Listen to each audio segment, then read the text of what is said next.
Não é bem verdade, mas é bastante divertido observar a reação das pessoas. Assim, se estiver no meio de uma multidão, precisa de estar ciente de que todos estão a assistir para ver qual é a reação.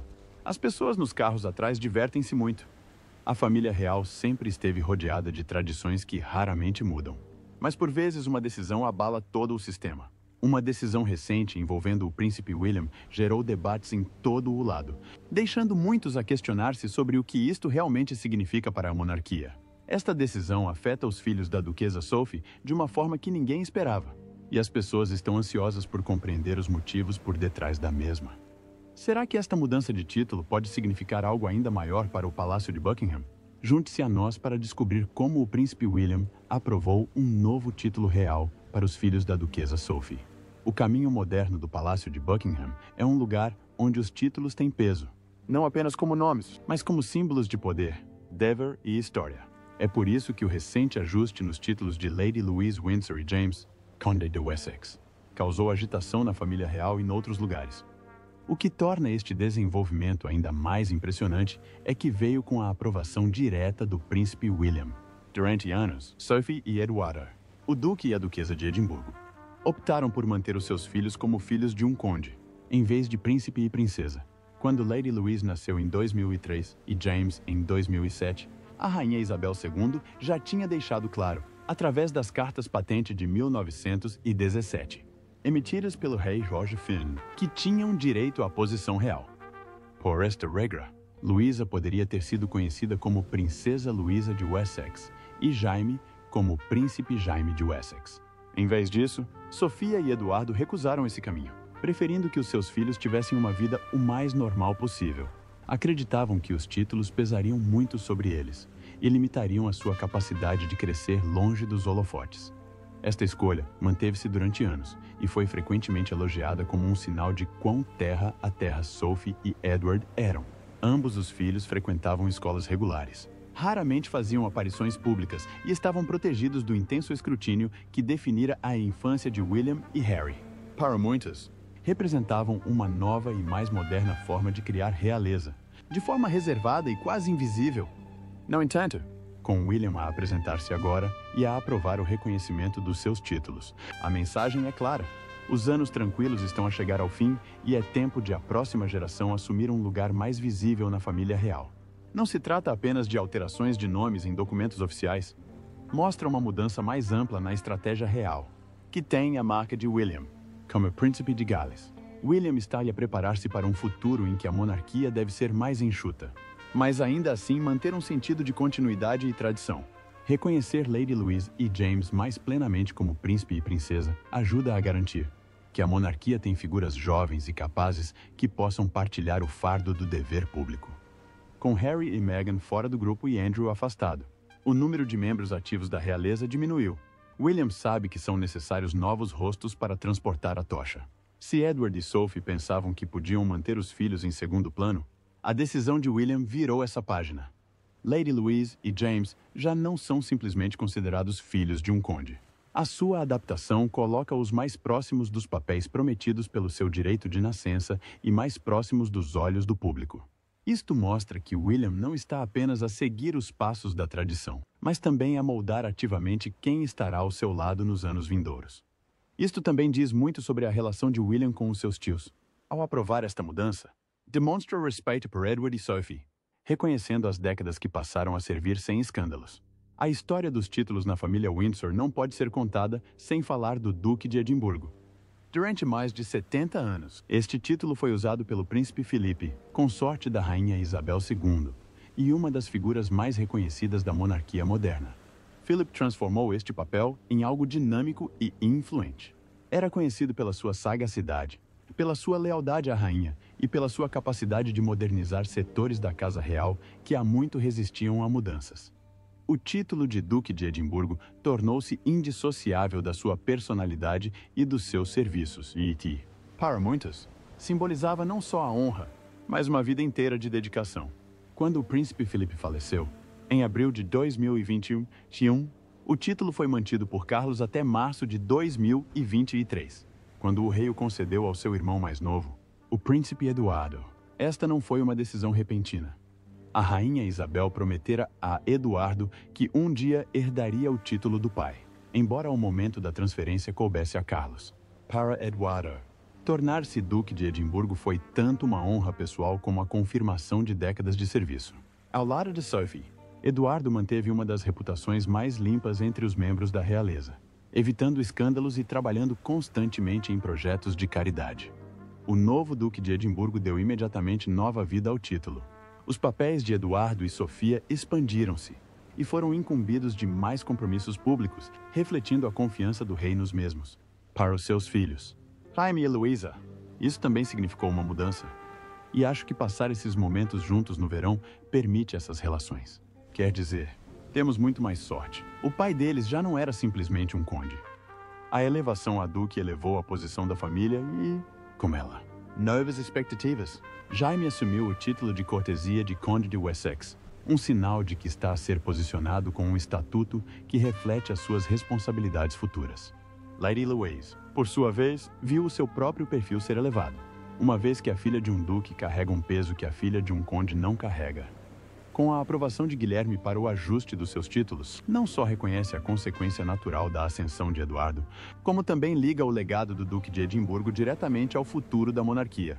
Philip foi uma parte fundamental do reinado da Rainha Isabel, e Eduardo assumiu este papel com calma e empenho constante. O apoio de William demonstra que ele valoriza o lugar do ramo do seu tio dentro do sistema real. O Duque de Edimburgo nunca foi concebido para ser um ornamento cerimonial. Sempre foi um título ativo e funcional, que carregava responsabilidade e dever. Ao estender o reconhecimento a James e Louise, William está a salvaguardar esta tradição, deixando claro que a família de Edimburgo não ficará para segundo plano. Esta continuidade é extremamente necessária numa altura em que a família real diminuiu, com menos membros da realeza disponíveis. Cada ramo forte da família torna-se importante. A casa do Duque de Edimburgo já não é um capítulo secundário, mas antes uma parte ativa da visão de Guilherme para o futuro da monarquia. A forma como esta visão se concretizará dependerá muito de James, o jovem conde criado em circunstâncias invulgares, e da forma como escolherá apresentar-se à luz quando for chamado. E, como estamos prestes a revelar, esta história começa com a sua criação, a sua educação e o papel público que está lentamente a assumir. A próxima geração. James Alexander Philip. Theo Mountbatten Windsor. Veio ao mundo no Hospital Frimley Park, em Surrey, um cenário muito distante da grandeza dos nascimentos reais das gerações anteriores. Desde o início que os seus pais se preocuparam em proporcionar-lhe uma educação que equilibrasse a herança real com a vida familiar normal.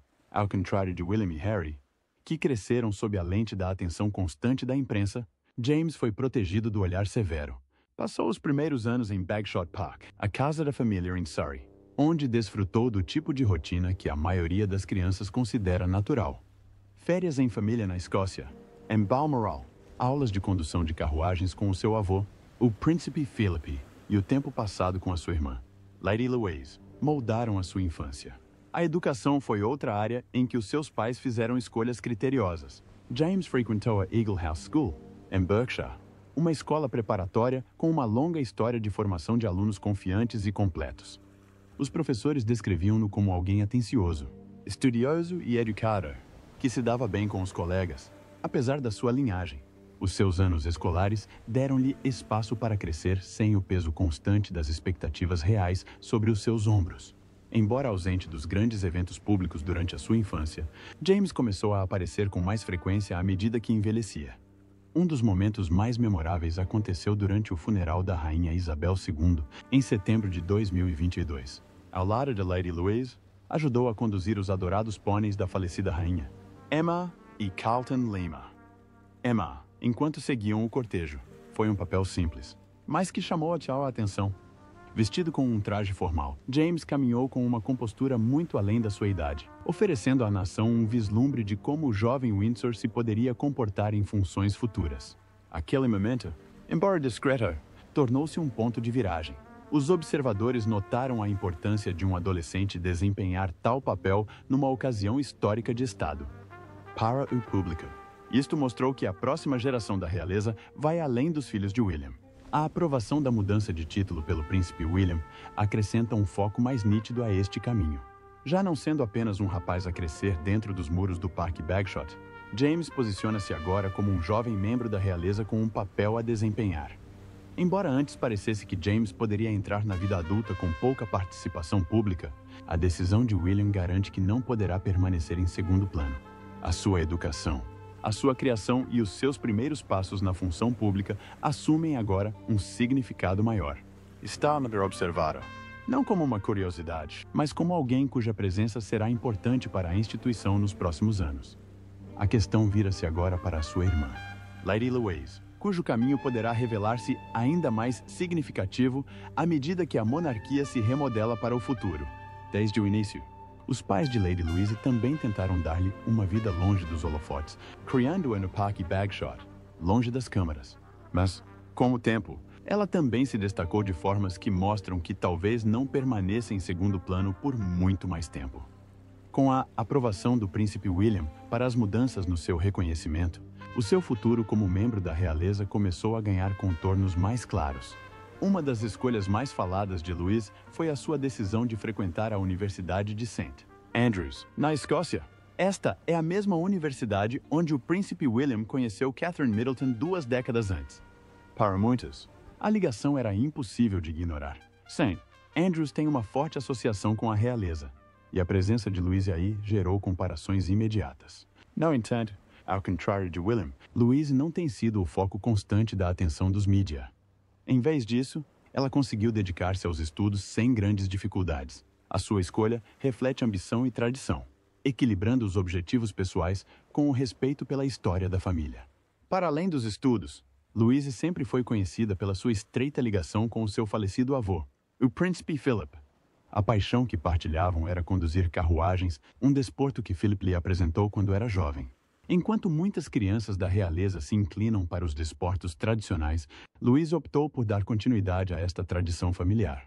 Ao longo dos anos, competiu em competições de condução de carruagens, demonstrando habilidade e dedicação.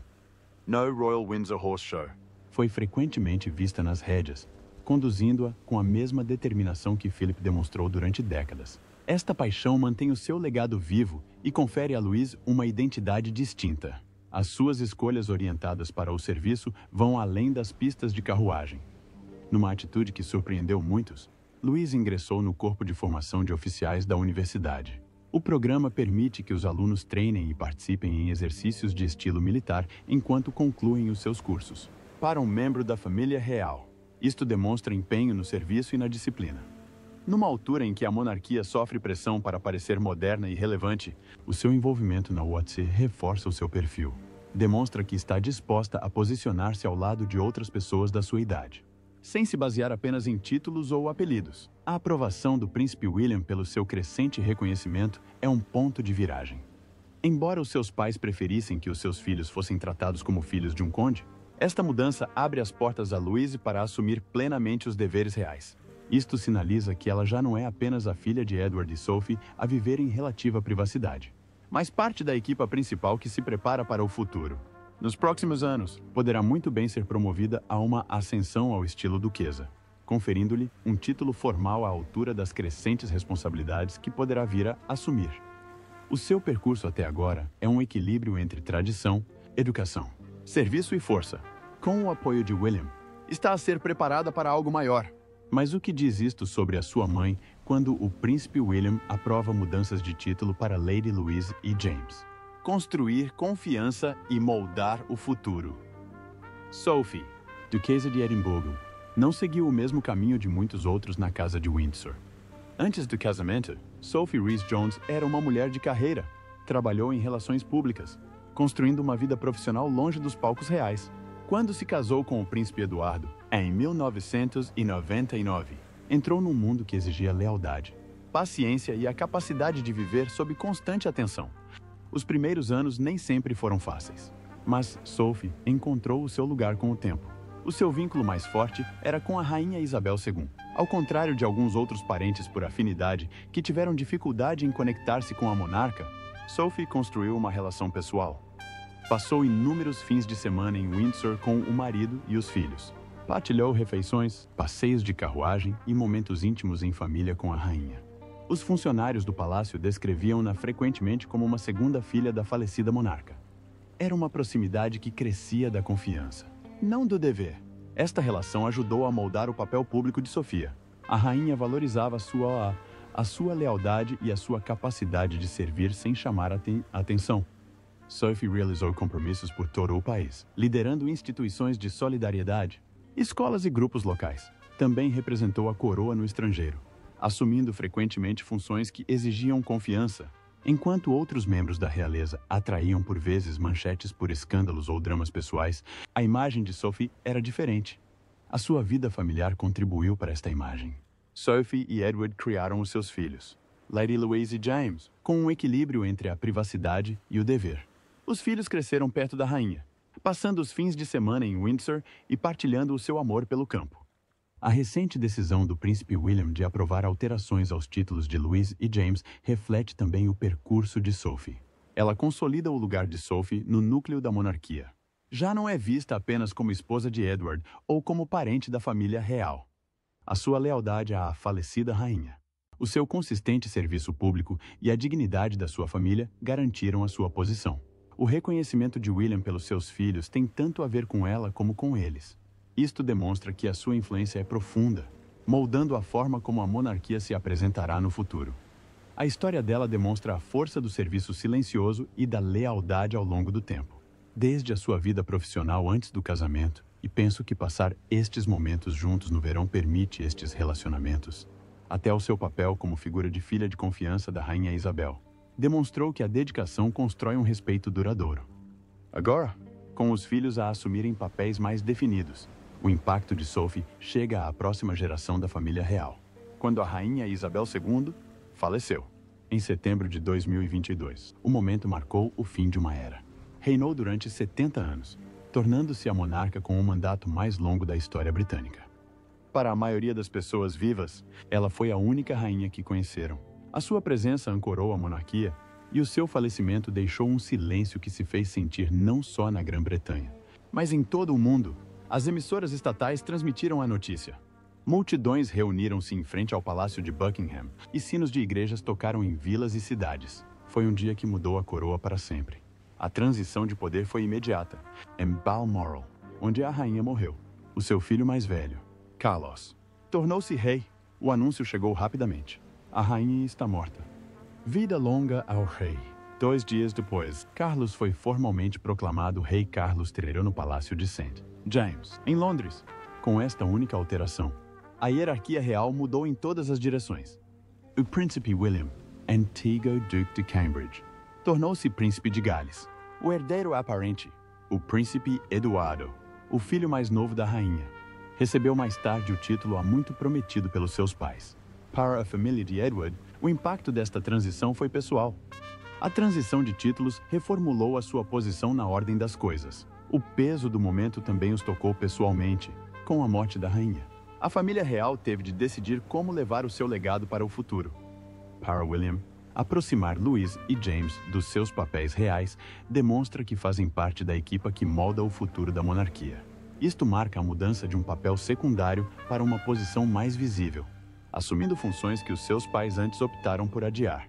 O falecimento da Rainha Isabel II foi tanto um fim como um começo. Para Carlos, significava o trono. Para William, significava a preparação para a realeza. Para Eduardo, significava herdar o título de Duque de Edimburgo.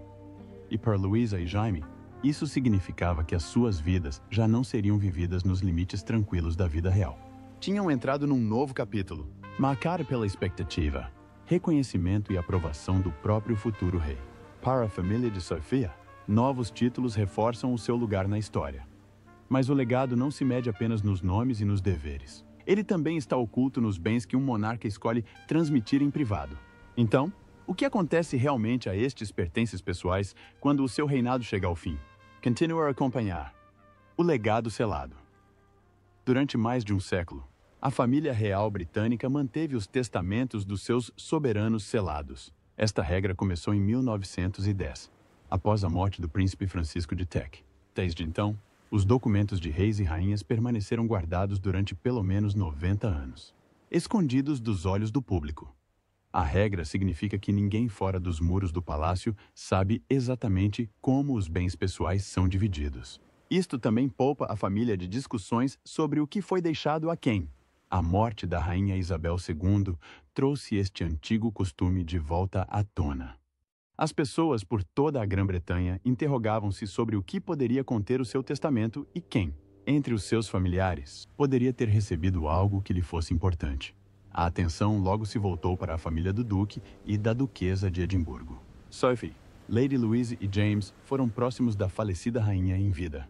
Muitos acreditam que esta proximidade pode ter se refletido em presentes particulares ou instruções contidas no seu testamento selado. Como o conteúdo permanecerá oculto durante muitas décadas, as especulações só aumentaram. No mundo real, até a ideia de herança tem peso. Um único presente, seja grande ou pequeno, pode moldar a forma como os outros veem o lugar de uma pessoa na família. Ser recordado pelo monarca, mesmo num bilhete particular, é ser reconhecido na história.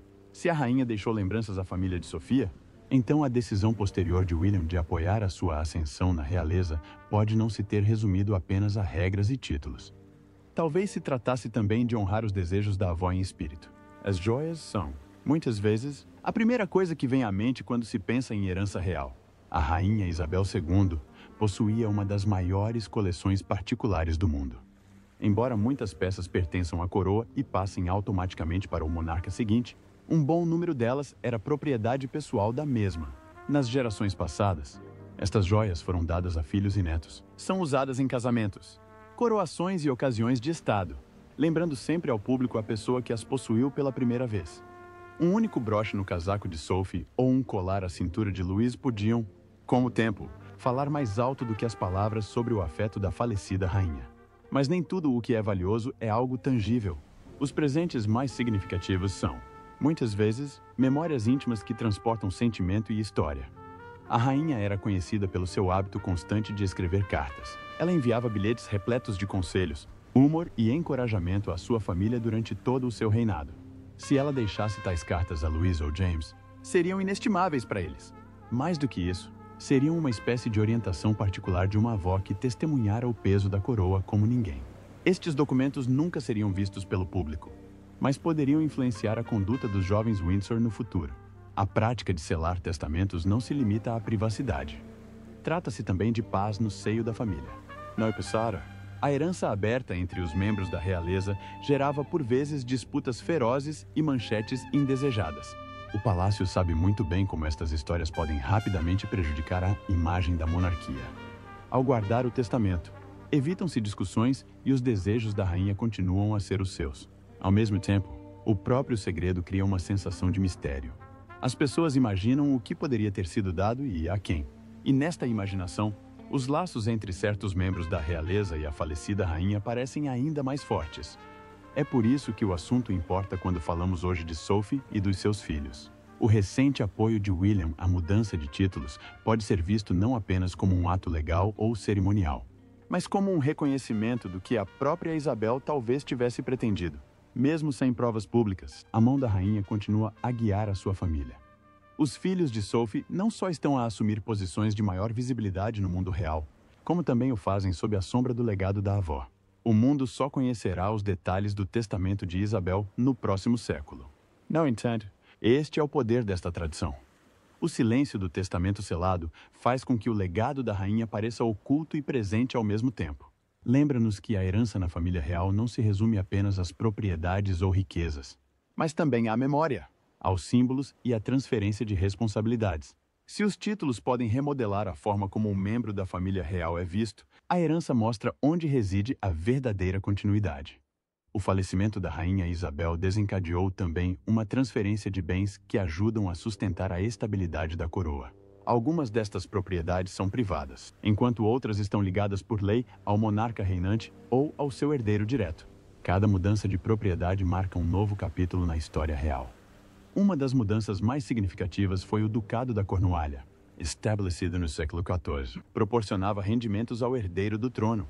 Durante décadas, financiou o trabalho do príncipe Carlos, das suas instituições de caridade e da sua família.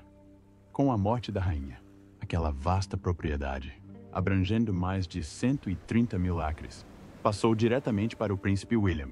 Da noite para o dia, ganhou não só uma fortuna, mas também a responsabilidade de gerir um portfólio que abrange comunidades por toda a Inglaterra. Entretanto, o rei Carlos manteve o Ducado de Lancaster.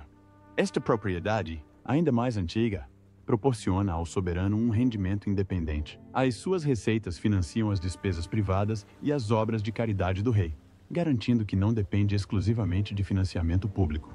Ao manter ambos os ducados separados, a monarquia preserva o equilíbrio. O monarca reinante tem independência, enquanto o herdeiro dispõe de recursos para se preparar para a realeza. As propriedades privadas contam uma história mais pessoal. Sandringham, Norfolk e Balmoral, na Escócia, foram herdadas pelo rei Carlos. Não fazem parte da propriedade da coroa, mas sim da propriedade privada do monarca. Balmoral, em particular, carrega um profundo peso emocional, pois foi onde Isabel II passou os seus últimos dias. No entanto, estas casas, embora legalmente pertencentes a Charles, são tradicionalmente transmitidas de geração em geração na linhagem real. Com o tempo, William irá assumi-los, dando continuidade ao padrão que mantém a história de Windsor enraizada em lugares específicos, tanto quanto em títulos e deveres. Isto importa quando olhamos novamente para os filhos de Sophie. Com William a guiar agora a próxima geração, a sua aprovação dos ajustes de título liga-os diretamente a esta estrutura em evolução. Louise e James já não são apenas filhos de um conde e de uma condessa trabalhadores. Estão ligados, pelo nome e pelo reconhecimento, ao sistema de propriedades, títulos e responsabilidades que sustenta a monarquia. Demonstra algo maior. A linhagem dos Windsor já não se limita aos 3 filhos de William. Em vez disso, está a ampliar-se. Ao trazer Louise e James, a família apresenta-os como parte de uma equipa moderna, uma geração de portadores de tochas que partilharão o peso do dever público. A monarquia tem sido frequentemente acusada de parecer demasiado pequena, limitada a apenas algumas figuras.